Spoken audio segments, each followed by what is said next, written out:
the CGA Tour, a podcast unlike any other. Now your host, Calvin Alexander.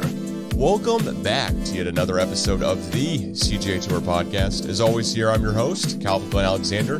Tonight I'm joined by Knight Bengal from the Knighted Ones podcast and fellow co-host here of the Big 12 Huddle on the College Huddle Network. Roger, how's it going? It's going great, man.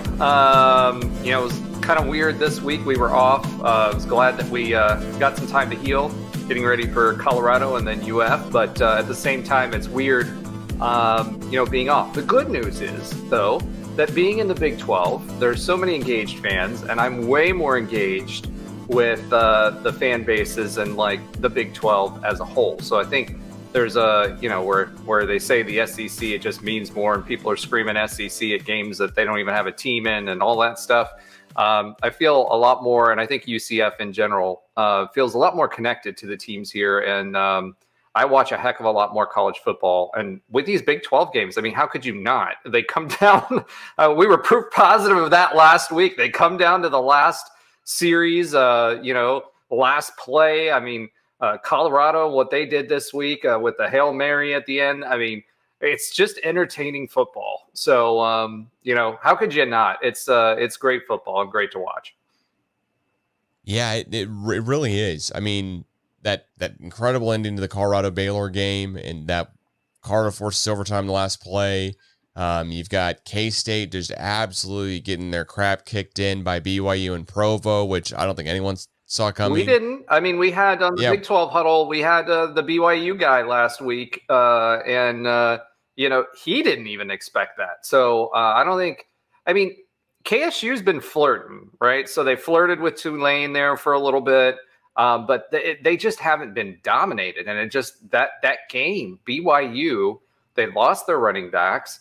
You just weren't expecting that out of the Cougars. So it'll be really, really interesting to see how they do the rest of the season, because I think they were picked preseason, 13th or 14th or something like that? Something super high, yeah. I mean, and well, then with the final game that I was going to talk about is, of course, this one, where you have Oklahoma State scoring 16 of their 19 points within the final definitely within the final quarter, but I think it was in the final 5 minutes of the game itself. Basically, to end out the game, Oklahoma State scores a touchdown and another touchdown, and then onside kicks it, doesn't get the onside, and that's it. I mean, it just is, and only lost by 3, so covered some betting line that was out there at some point, I'm sure. Definitely not the one that was the day of or the one I saw early on. But with that being said here, I know you're more of the unbiased fan here of between you and I, of course, but between others that Oklahoma State fans could hear from and be interested in. Of course, also a UCF fan who's seen all the highs and all the lows and everything in between in the last decade, it seems, right? And all the coaching differences and fluctuations in the conference here, second year in the Big 12, yada, yada. You've seen us lose epically to you guys, in the bounce house, and you've also seen us go to the Big 12 championship in the same year. Yep. So want to hear your thoughts on what you think of the game yesterday that Oklahoma State and Utah played in. Well, Utah, the interesting thing for me with Utah is, and I've said this from the very beginning of the season in various platforms, including the Big 12 Huddle, Utah's consistent. That's what they are. You know what you're going to get out of Utah, which is a good running game and a stout defense, right? And defense wins championships. We like to call it George O'Learying people, because that was George O'Leary's preferred method of playing football. He had a pro style that we played for a really long time, and it was defense and running and the run game and just being consistent, right? And that's what I expected Utah to do, and that's what they did. They did that last year without Cam Rising, and that fared pretty well. And there were a lot of expectations going this year.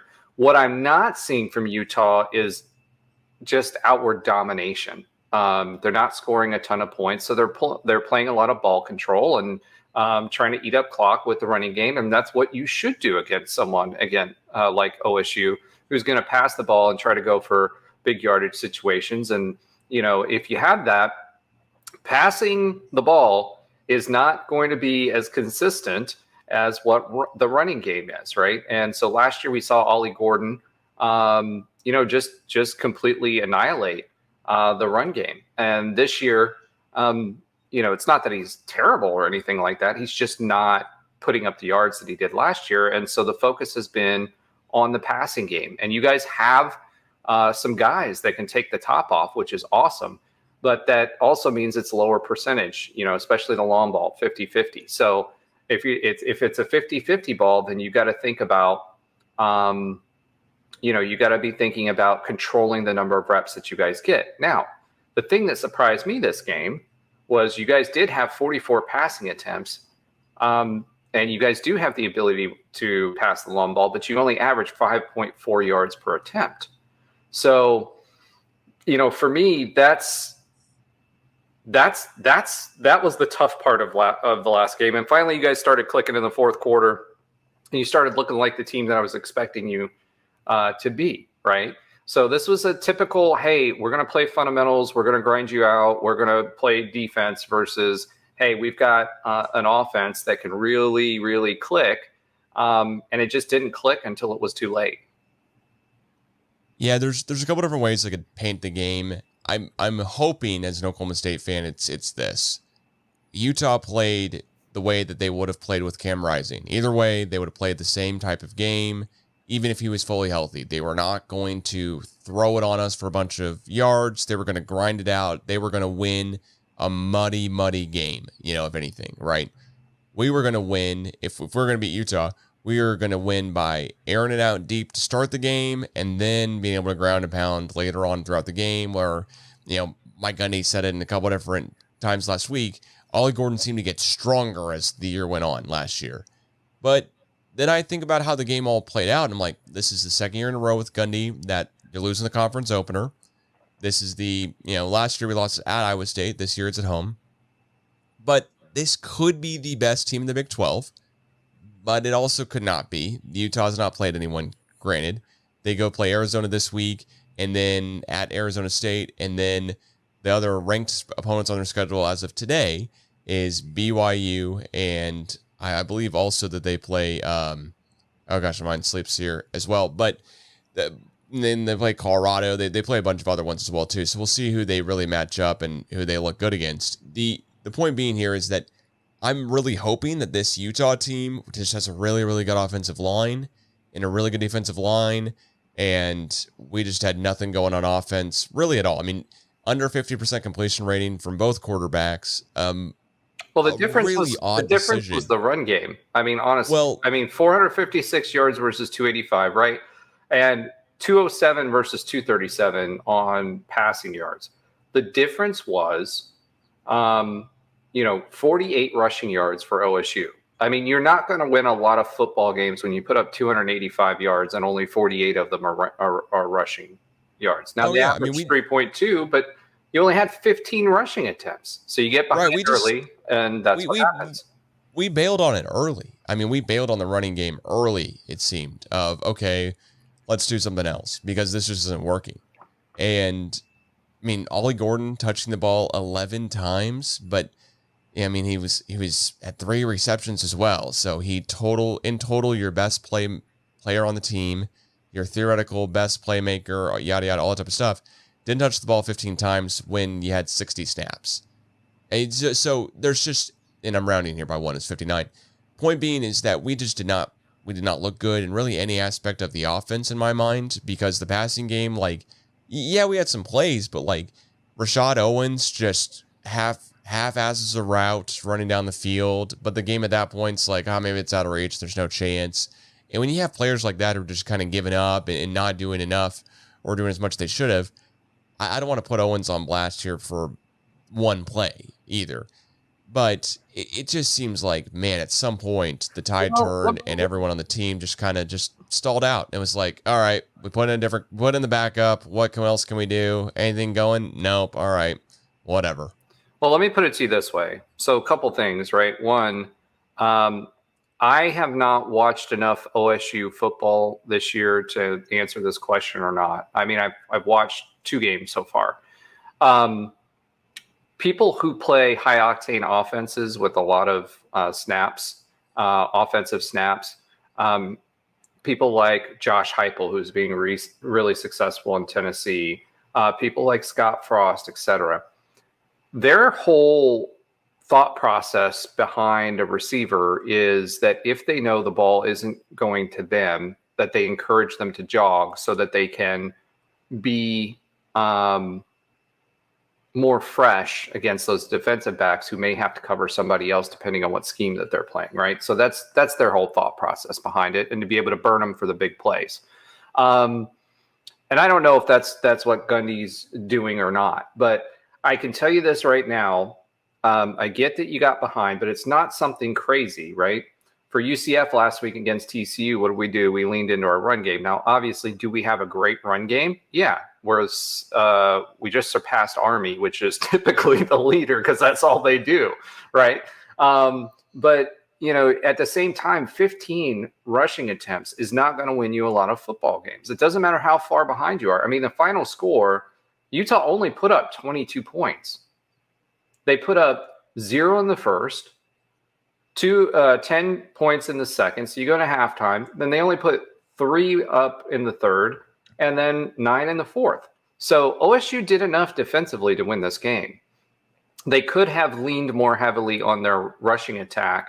I know that Utah was crowding the box, right? And they were basically forcing you guys to beat them with the pass game because, as we've talked about before, Cal, your quarterback, Bowman, he's kind of hot and cold sometimes. And this particular game, he was cold, but they also had the ability to pin their ears back, right, as a defensive line, bring folks up in the box, and put pressure on Bowman, which is never going to help someone who's already on a hot and cold, right? So, to me, if I were Mike Gundy, I would have taken some pressure off of Bowman a little bit and went a little heavier on the run game. I would have continued, doing some things on the screen game to kind of loosen up that box a little bit. But that didn't happen. So, it's a tough one.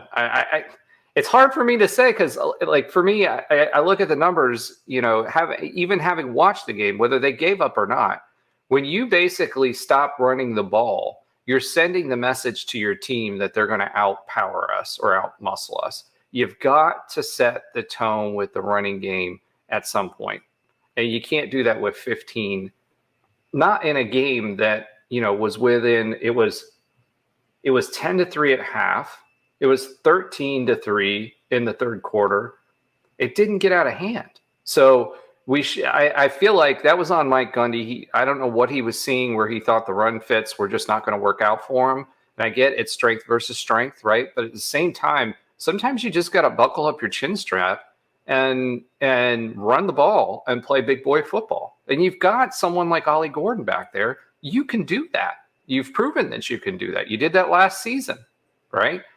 That's the part that I didn't understand when I was watching the game. I didn't understand where that thought process was from a coaching perspective. But again, I'm not getting paid millions of dollars to be a coach, and that's for a reason, right?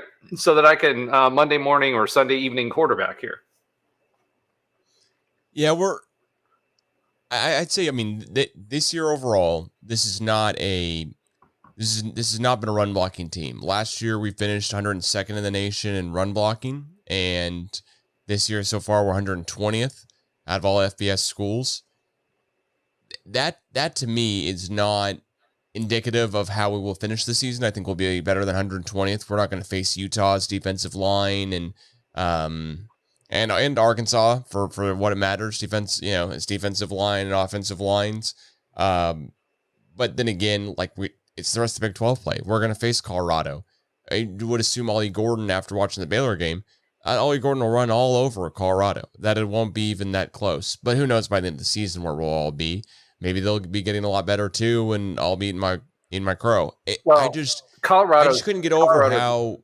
I just couldn't get over how bad we looked running the ball. Like how bad it was just getting no push up front, but also no creativity.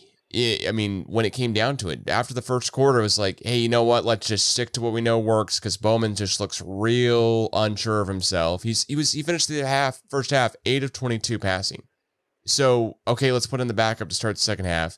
And Bowman's numbers finished 16-33, looked halfway decent. I mean, the 240 something yards we have looks 200 something yards we have passing looks somewhat decent. But all of that was in the last like 4 or 5 minutes of the game where somehow, some way, either Utah just went, you know what, hey, we'll put in a couple backups.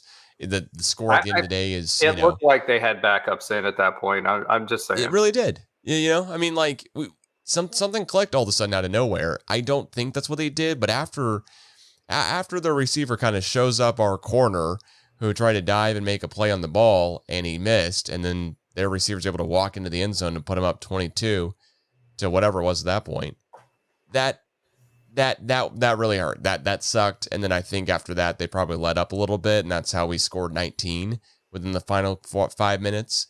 It just is, it's a bummer to me we didn't try more things with Ollie Gordon, as you're saying, earlier on in the game. Try to give him the ball on some swing routes or some bubble screens or, wheel routes or whatever. Get him out in space and let him be Ollie Gordon. If you can't do that behind the offensive line, then you got to have some plays dialed up to be able to do that. Get your receivers blocking for you. Do some things with your tight end. I mean, okay, so let's just talk about that. I mean, in UCF's case, I'm used to that, right? Because between Heupel, between Gus Malzahn, between Frost, it's all about motion. They're doing a bunch of pre-snap motion. They're for the running game, they're trying to set up trying to get into the second level with the running game, whether it's sideline to sideline or whatever. Now, Gus, he likes to run between the A-gap, right? He likes to play big boy football. That's how he likes to play. And that's fine, but he's still got bubble screens out there.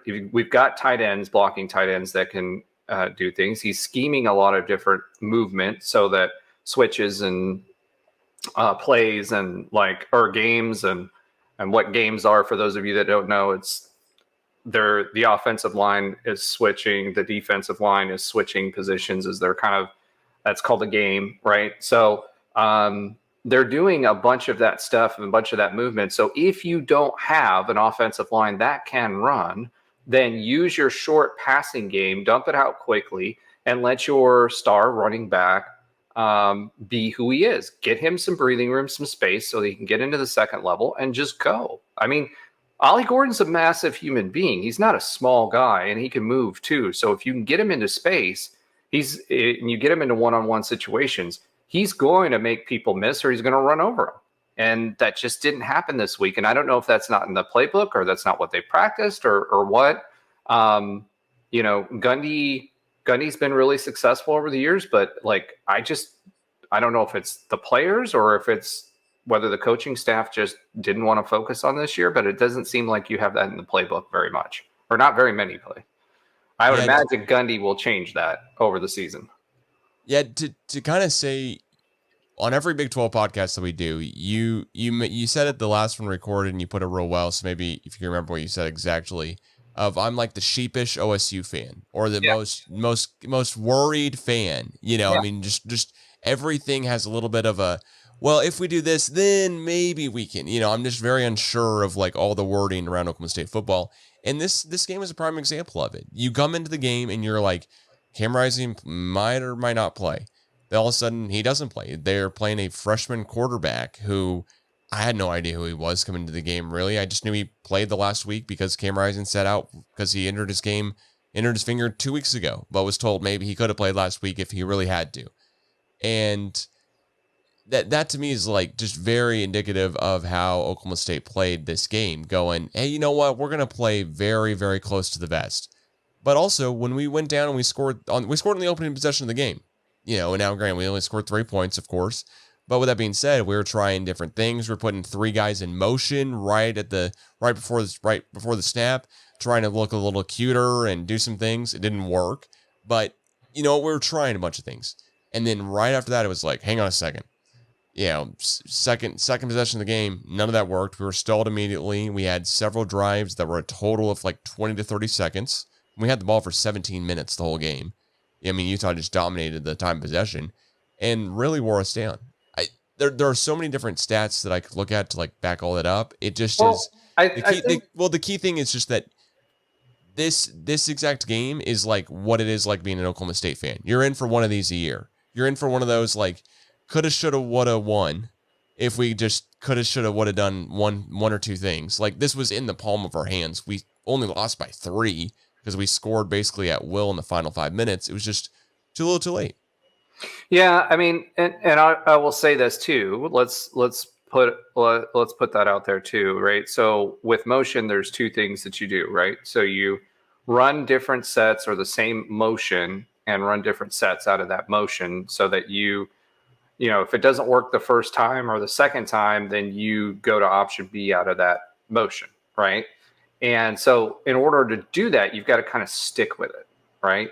And you guys didn't do that. Now, I don't know that if Gundy was thinking, okay, these guys, because again, we don't know what they called and what they were supposed to do. If I went back and I did some film study, I could pretty much tell you what they were trying to call and where they were trying to go with it. But that tells me if he went away from it fairly quickly, that one, Utah's a good team. So got to put that out there. And they were a good team last year without Cam Rising. And they did it with defense and the rushing attack, right? But 2, that tells me that either the guys weren't executing on those motion plays and those things that they were doing well enough that Gundy just didn't trust it and said, okay, let's simplify this and push it back. The other thing is, I don't think you guys had a ton of transfers this year, did you? No, we're really proud of the fact of at least going into the season of how many returning starters we had come back. Yeah, so there wasn't a lot of guys coming in. We know how much Gundy loves the NIL and all of that, but you know, he's really changed his kind of wording at least on it over the last year. But before then, he was sounding like Dabo Swinney for a while. Yeah.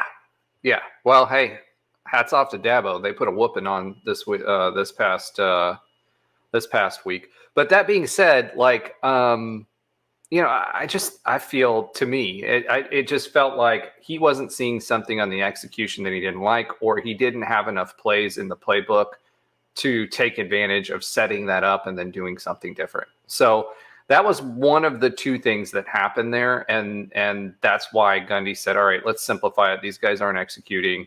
Let's go ahead and simplify it and do what we do best. And it just didn't work out. And guess what, guys? You aren't going to play perfect football every week. I mean, I know when I played, I didn't play perfectly every week. And then like last season, UCF, I mean, it was tough to watch because you had 3 or 4 games that were less than 3-point losses, right? And the football gods, just sometimes the ball doesn't bounce your way, right? So I think this week the guys were off. Bowman didn't get in rhythm. He's kind of hot and cold. We all know that. We knew that going into the season. He's not as consistent as he should or could be. And that's what showed up this week. But you got to have the running game in a close game when you can still leverage the running game to be able to offset for Bowman when he's cold. I mean, think about it. You mentioned the backup quarterback. He was 3 for 11, right? Yeah, he played even statistically worse, but honestly, it didn't make much of a difference at the time. It's bizarre to me that he played as much as he did, though, because I definitely understand from watching this much football, from playing this many sports. I definitely understand hey, you know what? We're going to come out at halftime, give you a series. If you can't get your feet right, we're going to put in the backup. But out of halftime, it was we're putting in the backup, and then we're putting in the backup for a quarter plus. Because Bowman was. Are you sure Bowman wasn't injured? Yeah, I mean Gundy afterwards said. You sure he didn't tweak something? The press conference afterwards, Gundy was asked straightforward, "Hey, was Bowman injured? Was he in?" And he said, and Gundy just says point blank, "Nope, we're not getting good quarterback play." Well, that's almost the exact quote. We were not getting good quarterback play. Want to settle him down, and that to me just. I have a hard time with that because we've got a guy on our roster named Zane Flores who has been Matt Rule was trying to recruit away at the last minute to start over Dylan Regola, excuse me, Nebraska kid right now who's lighting it up, and Also, Zane Flores, he was a redshirt last year, so now he's a redshirt freshman this year. I just don't get a point in playing Rangel, honestly, the backup, because it's like we're doing him a solid or something, saying, hey, if something happens in Bowman, we're going to play you. Please stick around, because we didn't know how Flores was going to be. And so we got to make good on our word in a conference game like this when it was a 10-point game coming out of half. That just seems so odd to me. Why would you not see what Flores has? I know it's a horrible situation to throw a kid in who's a redshirt freshman into a top 25 matchup but it's at home. It's a 10-point game. So I can talk all sides out of both sides here, but I really just do not understand playing Rangel. We've seen him play a lot. I mean, is there anything out of coming out of camp that would say that he's kind of turning a corner or turning around or looks good in camp or anything like that?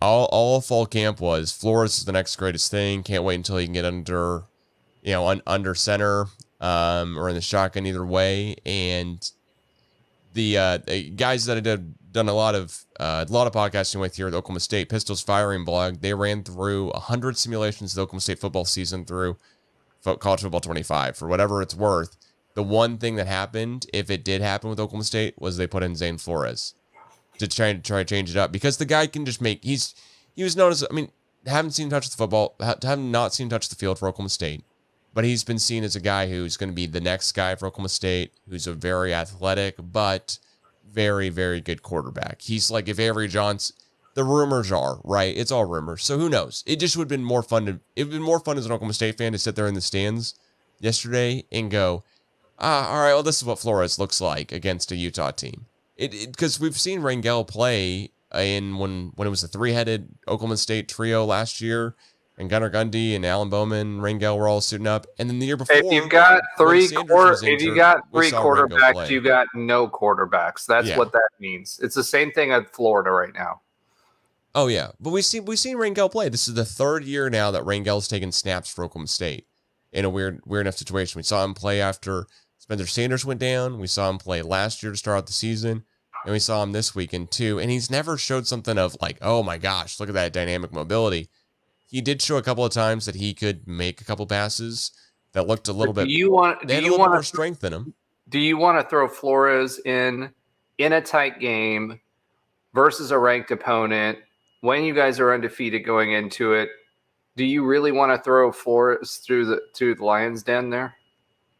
Instead of Rangel, yeah. Just because there's nothing else we're seeing. I don't know enough about Rangel to give you a informed opinion on that, which is why I'm asking the question. Yeah, I'm telling you point blank, would much rather see the guy who's the talk of fall camp, the next coming of whatever Oklahoma State guy you want to talk about, get some snaps under center when we know who Rangel is. Like if Bowman got injured and it's the Big 12 championship game, or you put Rangel in and you just hand off the football and let your running game do the talking. I mean, that to me, like I said, if you guys had gotten behind like a big number early, then I could see it, right? Like even in our game, like we had a drop TD and we had against TCU, and then we had blocked field goals, right? So we left 10 points on the field going into halftime. We should have been leading that game. That being said, we weren't, right? But we went back to what we do well. And what we do well is we run the ball really, really well. And then we allowed KJ to pass the ball. And KJ was injured. He had bruised ribs coming out of that game because we were basically using him like almost like a quasi triple option quarterback, right? So because he's basically like a fullback, he's 260 pounds, 6'4", and he was, these are P5 linebackers that are 240 pounds, and you've got a quarterback that's with a full head of steam that's basically sloughing you off, right? But he got hit in the backfield and he got bruised ribs. But at the end of the day, if your quarterback's off, you get him into a rhythm with short passes so that he gets his confidence back, and you hand the ball off or do short passes to your running back to get him in space and allow him to make some yards and get his timing right with some shorter passes. I mean, that's what you would do. Gundy didn't choose to do that, but I'm not there in practice to see what these players are capable of in practice, what they're showing week by week, and what. So I hate to do that, right? Like I said, Mike Gundy is making a lot more money than I am right now. Now, hopefully, I'm going to change that, sometime soon, because all the businesses that I'm involved in. But right now, he's making a lot of money to coach football, and way more money than I ever would to coach football, in spite of having played it, and in spite of being that great Sunday morning or Sunday evening quarterback. So you don't know what he saw and why he made the decisions that he did. But what will be interesting is to see what he does with those decisions once he's put in that position again. I'm typically never in favor, if you've got a 3-0 team, and I'm just going to say this, you get a 3-0 team going into a close game with a ranked opponent, I'm not throwing my freshman out there, or my untested quarterback out there, and expecting him, who hasn't played all season, and expecting him to be the hero. I'm not doing it. It's not that time. To be clear, I would have just never taken Bowman out. I mean, Bowman's a 23-year-old, 7th year, like settling him down at halftime. Another octogenarian quarterback, yeah. Yeah, I mean, Dr. Bowman is the common, funny term, right? Like, is the guy like showing up and doing the, pistols firing, getting us a 15-yard penalty when we're going down to score against Arkansas, trying to tie up the game? Yeah, he is. He is like a cocky guy. He doesn't play with the maturity of a 40-year-old. But by the same point, if all options are on the board, would not have put anyone else in besides Bowman. I would have just played Bowman the entire time. But if we're going to put in another guy, would have rather seen something different than what we've just seen time and time again that hasn't worked. Yeah. Rangel is not a good backup. He's just not a good... He doesn't have a Taylor Heineke-esque where you're getting a different flavor of something and it throws them off for a little bit, and then you can kind of get some success with that. He just doesn't have something different. He supposedly is a better runner, but anyone's going to be a better runner than Bowman. He's not an athletic, mobile guy. No, he's a pocket passer, 100%. So the main point also I'd say is that holding Utah to only 22 points should be a win in Boone Pickens Stadium. It just should be. Home steam, holding Utah to 22 should be. But by the same point, I cannot imagine being Kendall Daniels or Nick Martin on that defensive team yesterday for Oklahoma State, because the defensive line was just getting shoved around by Utah's offensive line. I'm very curious here and really intrigued to see how that offensive line does the rest of the season for Utah. They played incredibly well. Well, let's talk about that though. And one of the things that a lot of coaches do in a loss, the first thing they do is, and part of it's coach speak and part of it's not. Utah was a team that was expected to contend for the championship this year, right? Cam Rising or not, they proved that last year. They brought back a senior Latin team. This is not an inexperienced team. They're really good at Whittingham's really good at fundamentals, right? And his teams are known for great defense. The fact that OSU held them to 22 points, that should be a win for you guys. I want to put that out there compared to what I saw from the OSU defense, not just in our game last year. That's a win because Utah is a pretty solid team. That being said, make sure that you guys, let me just put it to you this way. This is the story of the game. 42 minutes and 26 seconds versus 17 minutes and 34 seconds. You are not going to win very many football games if you've got the ball for basically a quarter out of the whole game. What did Utah do? They played fundamental football and they ran the ball well and they controlled the clock and they limited your possessions. If you've got a good defense, that's a winning combination. It's not pretty football. It's not fun football, but it darn sure is fundamental football. It sure is. Well, I want to make one more kind of kind of statement about this game, and then ask you about the K-State game here that we've got coming up as well. This should be a game that we should have won this game. We won the turnover battle. They were 5 of 18 on third down. Anytime you're winning the turnover battle and they're 5 of 18 on third down, you should win. So something weird's got to happen, right? And at the end of the day, in my mind, looking at the stat sheet, being there at the game, we gave up on the run game and getting into Ollie Gordon out wide way too early. This is Great. this last year we had the same.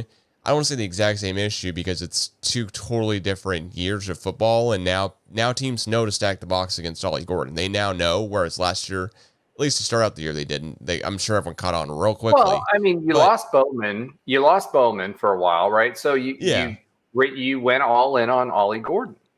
Well, but this is Ollie Gordon did not have a rushing touchdown last year for 2 consecutive games. Oklahoma State lost both of those.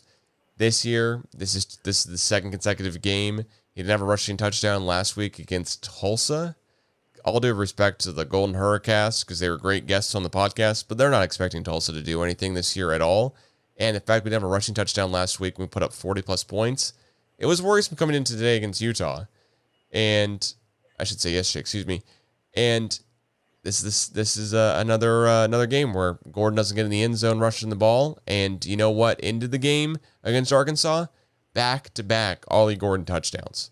Yeah, I mean, literally touchdown and 2-point conversion to beat Arkansas. So get Ollie the ball some way, shape, or form every single time. Let's not wait until the final couple minutes here or there to get him the ball in the flat, because there was one chance where Bowman could have hit him out wide on the sideline, and he didn't. He just didn't get Gordon the ball. He either just couldn't see him or threw it high. I forget exactly. And then Gordon just kind of blew up on the sideline, like just was livid, and letting everyone know he was livid too. And to me, that's totally worth it. To be clear, like I'm totally with him. That just is infuriating if I'm Gordon as well. And we got to do something better. We got to do another way of getting him the ball. He's your most dangerous weapon. I mean, and so you went from someone, from Gordon's perspective, you went from someone who was expecting to be in Heisman contention this year, right, to getting basically, what did you say? It was 11 carries out of the 15? Yeah, 11 carries for like 40-something yards. Everybody knows about him. So your team's got to help you out and got to loosen up the box a little bit. And your coaching staff has to do that for you too, right? So if you can't do that out of the formation, the traditional formations that you have, one running back, I formation, shotgun formation, whatever type of formation you've got, you get your guy out in space and you let him go make plays for you. That's the challenge for the coaching staff this year, right? Now, you mentioned other games that you're going to be playing. Not everybody's going to be Utah's defense. Utah has a great defense. Utah has a great defensive line.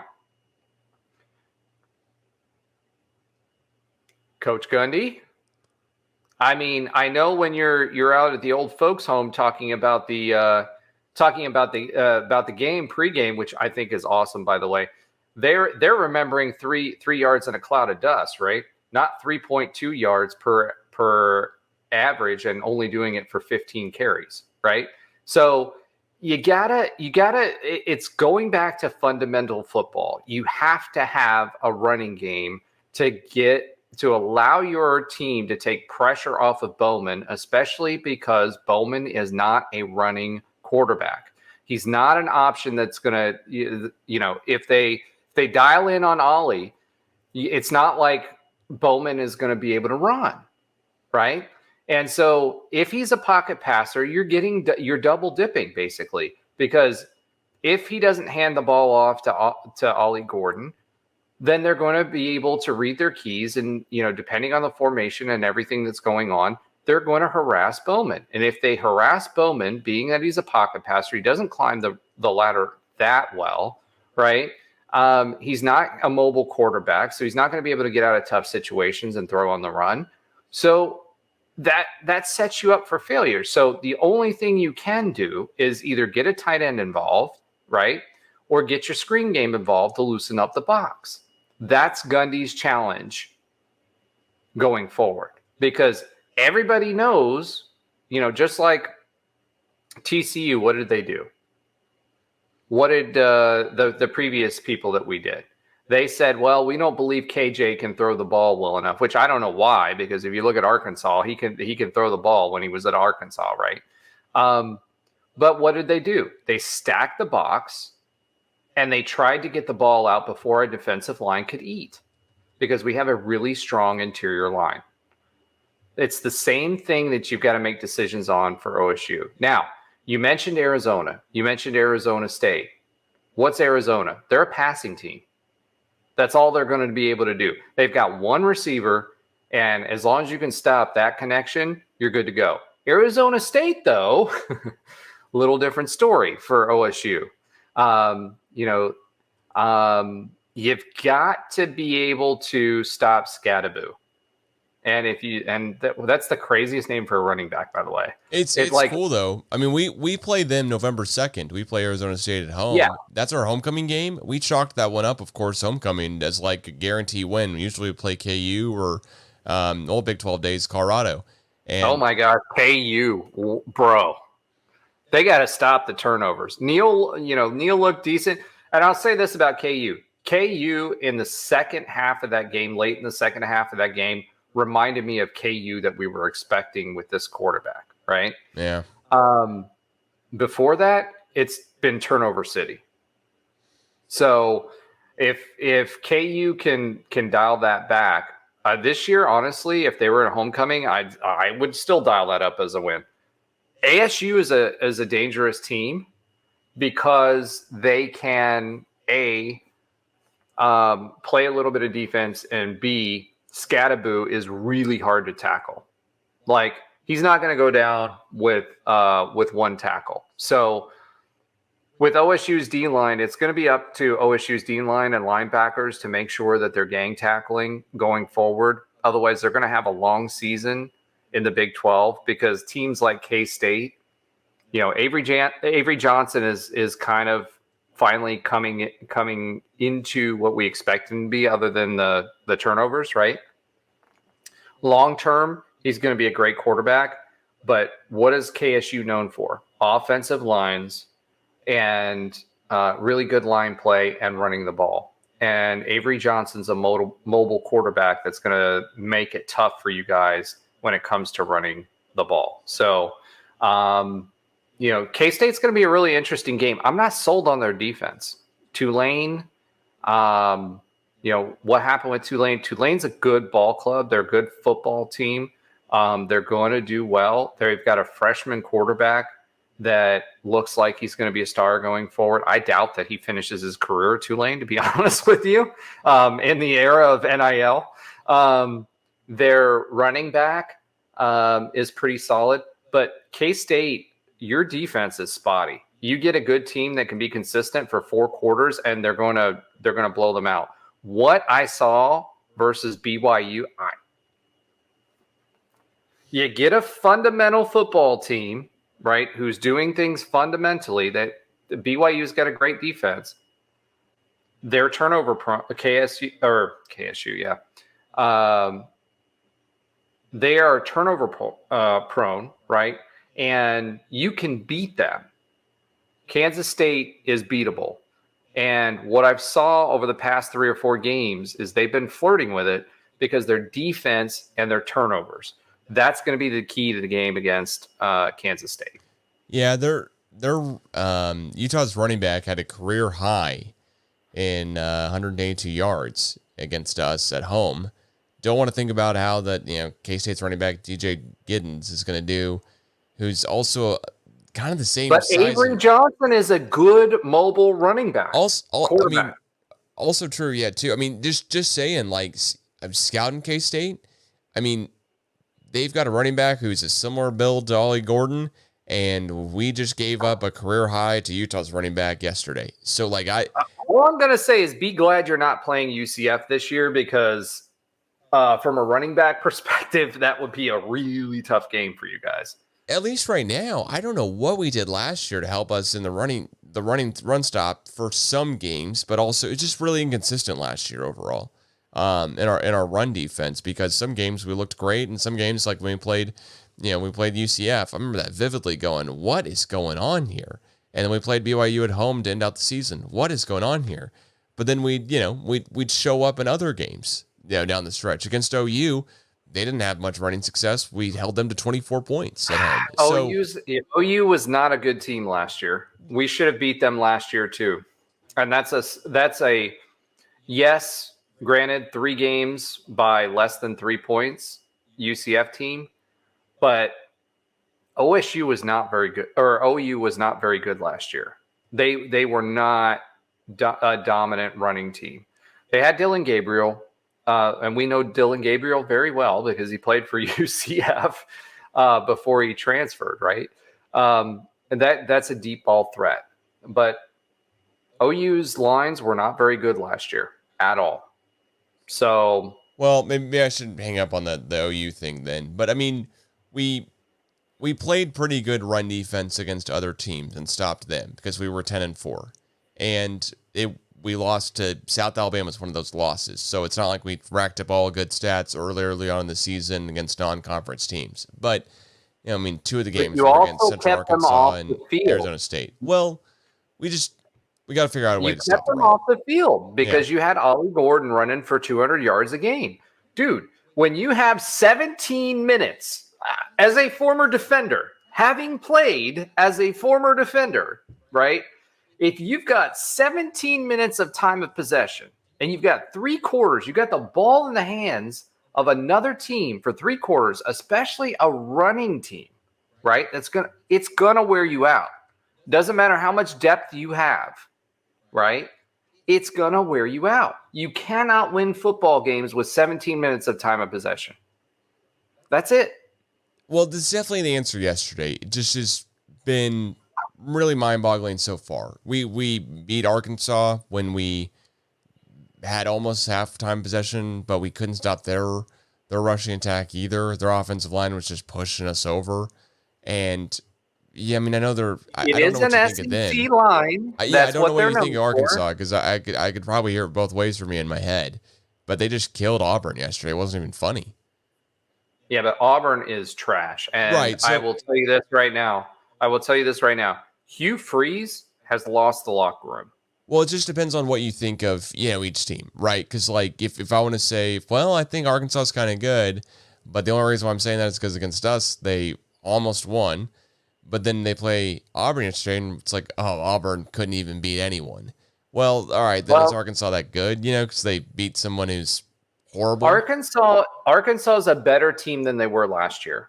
Let me put it to you that way, because their line is playing better. And I told you going into the season when we were on the Big 12 Huddle that I thought Arkansas was a better team, right? When you guys played them, Arkansas was a better team than they were the previous year. Now, they lost KJ. They do have a good quarterback that they've brought in that will get better. But the biggest problem that Sam Pittman had last year was his offensive line, and KJ suffered for it. Their offensive line is better. That Arkansas team is better. Is Auburn a good team? I don't think so. I think Hugh Freeze has lost the locker room. I don't think they're a very good team. I don't think they're Mississippi State bad, but they're probably just a notch above that. So this is 2 things I'll caution you, and this is why I don't like preseason polls. Okay. Number 1, it takes a while for your team, even out of camp, to show who they're going to be for the rest of the season. It takes a while to get spun up. I've played the game. You can have the great camps. You can do everything that you're going to do, but in-game situations are completely different. Okay. Secondly, what is the biggest difference for UCF last year versus this year is the big thing for UCF this year was the why. Who are you playing for, why, and being able to push that back, and what that sideline looks like in tough situations, right? I don't know what that culture is right now for OSU. I can tell you that Ollie Gordon being pissed off rightfully so, in my opinion, after this game, right, is not good for OSU. No, it's not. It's not. I don't know what that situation looks like. I don't know, what kind of team members you have, but the big thing that championship teams do is I was talking to Trey Neal, who played for our 2017 undefeated team. They strain. They believe they're going to win no matter what the situation is. When you have terrible games, our successful seasons like 2013, the Cardiac Nights is what we call them, right? And we're kind of that trending this way this year. And what the difference is they believe that they're going to win no matter what. You didn't give your offense, well, actually, not you. The Utah and the offense didn't give themselves enough opportunity to get into a rhythm this game. Don't read too much into it as to what OSU is going to be. And the one thing I've learned, not even a half seasons into the Big 12, you never know what you're going to get game to game. So don't judge OSU's propensity to play well based off of this game. But I would start to ask some questions and to see, and this is really directed at Coach Gundy, hey, when you're running into these situations like that, do you feel like you have a strong enough running game to be able to lean on them this year like you did last year? And I think that's the difference between last year's team and this year's team. Yeah, I mean, last year's team, in November and December, we gave up 175, then 135 yards, rushing per game, just to get better on the averages here because there's different amounts of games in each month. It just went down. I mean, 3.8 yards rushing on average we gave up in the month of September. October was more, it was 5.0, but then November, 4.9, it's a little bit less, but in December, 4.2. So we gave up less and less rushing as the season went on. This year, we're on track to give up a ton of rushing yards. So, Nardo and the defensive schemes got to change. Think about that even last year, right? Yeah. If you're averaging 4 yards a carry, 3 downs, you've got a first down. Oh, well, I'm saying we gave up. I'm saying on defense, we gave up. No, I know. Yeah. That's what I mean. If your defense is giving up 4 yards a carry, that's what UCF did to you last year. Yeah. Now, if your opponents are not smart enough to figure that out, that's on your opponents, right? Secondly, the difference was last year is you leaned on Ollie Gordon. But not as much as you would think during these first months, just because we also had a running back issue where Gordon touched the ball 9 times against South Alabama, famously enough. I mean, we just were not using him the same way we should have. Did you just say South Alabama? University of South Alabama, yeah. I know who they are, and they're actually doing really well this year, by the way, if that makes you feel any better. I mean, sure. But it's South Alabama, and I've been to their campus, believe it or not. We did a production shoot where we shot some stuff for them. It's South Alabama, bro. That should not even be part of your calculus right now.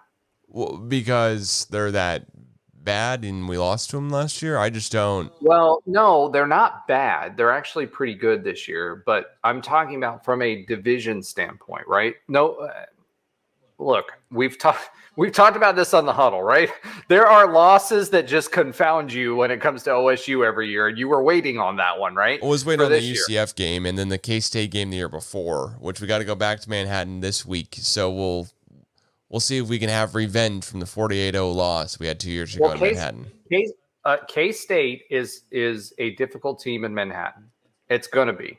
They're going to run what I see out of them next game is they're going to run it down your throats. They're going to look at this game that you just lost, and they're going to say, hey, if we've got time of possession, now their defense isn't as good as it was last year. I'm just going to put that out there right now. Okay. But you're not going to be able to pass on them. They're going to put pressure on you. They're going to load the box. So you've got to establish a run game, whether that's going, the screen game, whether that's jet sweeps, whether that's whatever it is that you're going to do to loosen up that box. That's what's got to happen against K-State, because otherwise they're going to play ball control. They've got a running quarterback. They've got a great offensive line. They don't have a great defense. So if I'm Mike Gundy and I'm sitting back there and I'm game planning for this week, what I'm thinking about for KSU is how am I going to loosen up the tackle box, right? And how am I going to get Ollie Gordon the ball? And how am I going to get it out quick, right? You've got to do that to open up Bowman's game, which Bowman's game is the long ball, right? When he's comfortable. Get him in rhythm, get him in screens, bubble screens, short completion, so he's got a little bit of confidence going. You're getting Ollie Gordon in space. You're getting a tight end in space, whatever. You're breaking up that tackle box, and you're giving him time to throw good 50-50 balls as a confident quarterback. That would be my game plan against KSU. Yeah, there's no way we beat KSU the way BYU did with like an interception return, fumble return, and a punt return. And I think also a kick return, I want to say, or something like that. There's no way we beat KSU if we don't have more yards than they do. It was like 100+ yard kick return, wasn't it? Yeah, it was like 101 or something. Nuts. Yeah, I was trying to figure that out exactly. I mean, there's also no way that Avery Johnson goes back to K-State and throws 2 interceptions in the first half. Again, there's just a lot of things that just do not happen. He plays way more within himself. A running quarterback against Oklahoma State team. We've seen that already this year when the Arkansas quarterback Taylon Green did it against us already. And so are we going to have an Avery Johnson that looks a little uncertain? Maybe. Does our defense need to step up? That's for sure, without a doubt. We need to bring pressure. You've got to get him flustered. But we also need like you said, we need to establish the running game. We need to have time possession on our side, and we need to really make this one much more of a less fun game to watch on TV. You know, I mean, if Avery Johnson's running all over the field and creating highlight plays, we're screwed no matter what. But if we're able to kind of lock him down, have a quarterback spy the whole time, and make him make a couple bad passes, and maybe he'll throw 1 interception. I can't think he'll do more than 1 in back-to-back weeks. Then we got a good chance to win. Yeah. It'll be interesting. I just hope that Gundy is going back and taking this loss and thinking about, okay, who are my playmakers? Because whether you're talking basketball, because we're Big 12, the best basketball league, which I'm loving, by the way. I love being part of the best basketball league in the country. And we are Last Chance U this year, so it'll be really interesting to see how that experiment turns out. That being said, I think no matter what, whether you're talking about football or you're talking about basketball, it's talking about the game is won or lost by matchups and getting matchups with the guy or the guys that you have that are stars, right? That's Ollie Gordon right now, and I think you have a receiver. I can't remember his name right now. That's a really good receiver as well. Yeah, Brennan Presley or Deshaun Stribling, but probably Presley. There you go. Yeah. So you've got 2 receivers that are good, and you've got a great running back. How do you get them into one-on-one situations where their athleticism and their talent can out-talent the defense? That's going to be the key. It really will be. Last thing on it, ask you for a prediction here. Who you got, Oklahoma State or K-State this weekend? We are, 8 people came out. We are ranked 20th. K-State's ranked 23rd. If I'm trying to get some orange-colored glasses to go off of, though. So this is tough for me this week, and I'm going to say that for this reason. One, I need Oklahoma State to show me a running game, and I need Gundy to show me that he has the ability to pivot when he needs to pivot. I am not sold on Kansas State football right now. So it is in Manhattan, Kansas. And I know this is an OSU podcast, but I have to give the nod to Kansas State right now. I will say this, though. It is Big 12 football, people, and who has any clue what's going to happen in Big 12 football? I am here for it. I am excited about it. I can tell you I'm having the most fun as far as a conference is concerned that I've ever had. And I'll be honest with you, I think the goal for UCF long-term would be the SEC. However, I would be perfectly fine being in the Big 12 going forward, because this is a fun brand of football and I love watching the teams. And by the way, as a UCF fan, and I know we've got a reputation because we've talked about it on the Big 12 Huddle, why?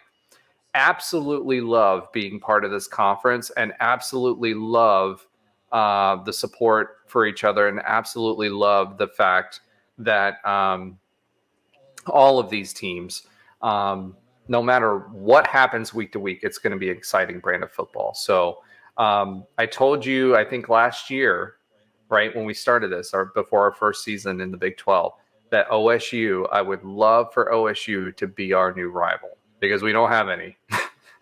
And Houston ain't happening. Houston's got a problem. Last week on the Big 12 Huddle, we gave them a little bit of is OU really that bad, or is Houston actually kind of getting good? I think Houston's going to take 2 or 3 years to figure out, and Houston's not that team for us. Would love for OSU to be that team for us, and love Big 12 football. And I hate to pick against OSU on an OSU podcast, but I will say this. Manhattan's going to be a tough place to play. They're going to be at home. That's the only reason that I'm giving them a nod, because I don't know who OSU is yet, and I don't know who Kansas State is going to be, but I don't think Kansas State is going to be the Kansas State that they were last year, in spite of Avery Johnson. And going forward as a conference, Avery Johnson is going to be a problem. Yeah, he's a sophomore. I'm definitely worried about him in the future here, playing for K-State. But I will say this. Last year, Oklahoma State dropped the conference opener at home. Then we went to go play, on the road. We lost at Iowa State. Then we played Kansas State at home. And no one saw us coming into that game and winning. My dad and I both on the drive up to the game said, you know what? If we leave here and it's just a touchdown win or a touchdown loss, be happy either way, be a lot of fun. We think this could go real bad real quick. And this year, similar circumstances, after losing the conference opener at home, get to go play K-State again. Hopefully you can rattle off 5 wins in a row again, just like we did last year if we dropped the conference opener. So with that being said, you're right. I don't think either team knows who they are just yet. I do think that if anything's true, K-State played a very fluky game yesterday against BYU in Provo, Utah. I'm hoping we don't play any fluky games against BYU and Provo. But as far as this matchup's concerned, I'm going to tell you this right now. K-State after a loss than after a triumphant win. So I'll take it. I'll take it for sure. This situation's not. I will tell you this. Provo, Utah is not an easy place to play. Number one, and I'm putting this personal information out here. My ex-wife is from Colorado, right? And I can tell you, I played against those guys in a little scrimmage football game that we had up there. The elevation is no joke, number one. Number two, BYU, and I know our BYU affiliate will not like me for saying this, but they play a little dirty. So that's going to be a tough game anytime you go into Provo. Great fans, by the way, super welcoming fans. If you like to tailgate, get a cougar tail and a hot chocolate, because they don't sell alcohol unless you have like the membership card. But that's a tough environment to play in. For Kansas State next week, I think the challenge is going to be, can Mike Gundy use? You guys have weapons. Will he be able to pivot to use them in a way that will break up the tackle box for Kansas State and not lose the time of possession game? Because if you lose the time of possession game the way that you did this week, it's going to be a long day for OSU football. Sure will. All right, well, Roger, thanks so much for joining here on the latest episode of the CGA Tour podcast. If anyone's curious, I've got Oklahoma State by 50. Of course I do against Kansas State. But in all reality, I kind of want to wait till Wednesday in the Big 12 Huddle and leave the teaser out there for my official prediction. Get a little more time, get the Gundy press conference on Monday going, whenever you listen to this, and see what all the news notes info is. So, that being said, of course we're going to pick Oklahoma State to win, almost always do. but hopefully that won't bite me in the ass too badly this week. If you're not already, follow at the CGA Tour on Twitter, Instagram. Definitely subscribe on YouTube. Roger, where can everyone find you and I guess, for all the Big 12 Huddle stuff? Yeah, you can find me. My personal Twitter is at @NightBengal. You can hit me up there. You can find us on the Nighted Ones. You can find us at the Nighted Ones. You can find us on YouTube, on all the other places. You've got the Big 12 Huddle. And at the end of the day, if you have any issues with what I've said, I'd be more than happy to talk to you. Go Knights and go Pokes, baby. OSU by 80. So, thanks so much. I'll talk to you guys again Wednesday.